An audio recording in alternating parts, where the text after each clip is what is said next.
నమస్కారం అండి. This is hash tag you. YCP వాళ్ళ చరిత్ర గురించి రోజుకొకళ్ళు బయటకొచ్చి పుంకాలు పుంకాలుగా మాట్లాడుతున్నారు.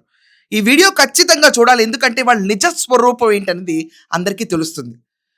Hero come comedian and character artist Ali ఒక ఇంటర్వ్యూలో ఇచ్చి చెప్పిన మాటలు వింటే వైసీపీ వాళ్ళు ఇలా వాడుకుని వదిలేసే బ్యాచా అన్న విషయం అర్థమవుతుంది.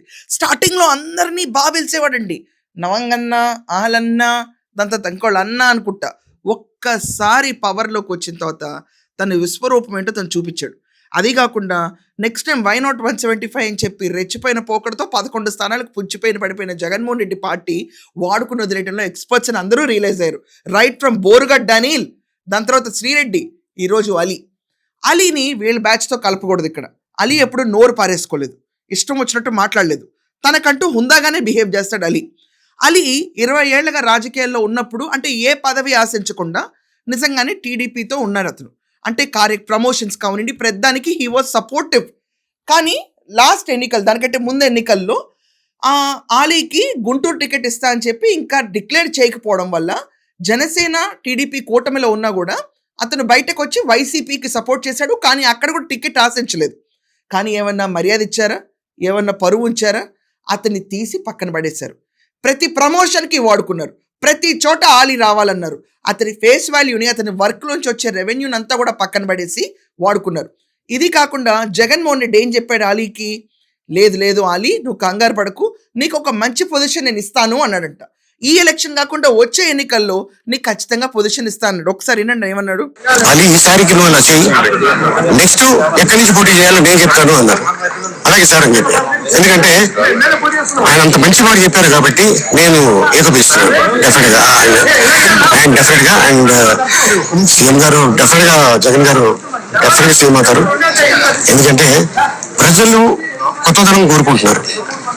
ఇంకా ఆయన యంగ్ బ్లడ్ గ్యారంటీగా బాగుంటుందని నేను అనుకుంటున్నాను. విన్నారు కదా, ఆ రోజు నీకు నెక్స్ట్ టైం టికెట్ ఖచ్చితంగా ఇస్తా అన్నాడు. కానీ ఇచ్చాడా? ఇవ్వలేదు.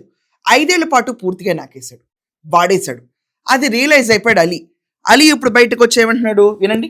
పని మానుకొని వచ్చి ఆ టైంలో ఎంత క్యాన్వాసింగ్ చేశా, ఇంత రికగ్నైజ్ ఉన్న నేను, ఇంత పేరు ఉన్న నేను, ఒక వర్గానికి చెందిన జస్ట్ కరేపాల తీసేస్తే ఎవరికైనా బాధ ఉండదు. ఆ బాధ నేను చాలా చూసా పొలిటీషియన్ తీసుకున్నా. నాకు ఫుడ్ పెట్టింది సినిమా, రాజకీయం కాదు, ఏ పొలిటీషియన్ కాదు. సో అట్టాగా నేను వద్దు అనుకున్నా, డెసిషన్ తీసుకున్నా. చూసారు కదా, ప్రచారం అప్పుడు అంతగా వాడుకుని చివరికి ఏ పొజిషన్ ఇవ్వకుండా. అది కాకుండా జగన్మోహన్ రెడ్డి వచ్చే ఎన్నికల్లో అంటే 2024 ఎన్నికల్లో కూడా తనకి సీట్ ఇస్తా అన్నాడు, ఇవ్వలేదు.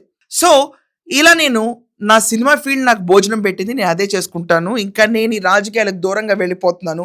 దాని ముందు 20 సంవత్సరాలు, తర్వాత వైసీపీలో 5 సంవత్సరాలు ఆలీకి తల పండిపోయింది. ఇక్కడ ఒక విషయం చెప్పండి, ఇలా ఎంతమందిని వాడుకుంటారు, ఎంతమందిని? వాళ్ళకున్న గుడ్ విల్, ఫేమ్ అన్నిటిని వాడుకుని వదిలేయటంలో వైసీపీ పిచ్చ ఎక్స్పర్ట్. స్పాట్లో మాట్లాడేస్తాడు జగన్మోహన్ రెడ్డి. తర్వాత అపాయింట్మెంట్ అనేది ఇవ్వడు. వాళ్ళు కలవాలంటే యుగాలు పడతాయి. ఆఖరికి పదవి లేకపోయినా కూడా జగన్మోహన్ రెడ్డిని కలవటం కష్టమని శ్రీరెడ్డి కూడా చెప్పింది. ఇలా పుంకాలుగా వైసీపీకి వ్యతిరేకంగా ఎవరైతే ఒకప్పుడు వీళ్ళ కండువా వేసుకుని వీళ్ళ కోసం ప్రచారం చేశారో వీళ్ళు ఈరోజు బయటకు వచ్చి మాకెందుకయ్యే బోర్డు రాజకీయాలు, మేము ఎందుకు టైం వేస్ట్ చేసుకున్నాం అనే పరిస్థితికి వస్తున్నారు. ఇలాంటి వాళ్ళు వచ్చే ఎన్నికల్లో దుమ్ము దులుపుతారంటే అసలు ఈ పార్టీ ఉంటుందా అనే డౌట్ చాలా మందిలో వస్తుంది. మీరందరూ ఏమంటారు దీని గురించి? మీ ఒపీనియన్స్ ఖచ్చితంగా కమెంట్స్లో రాయండి. That's all for now. Thank you.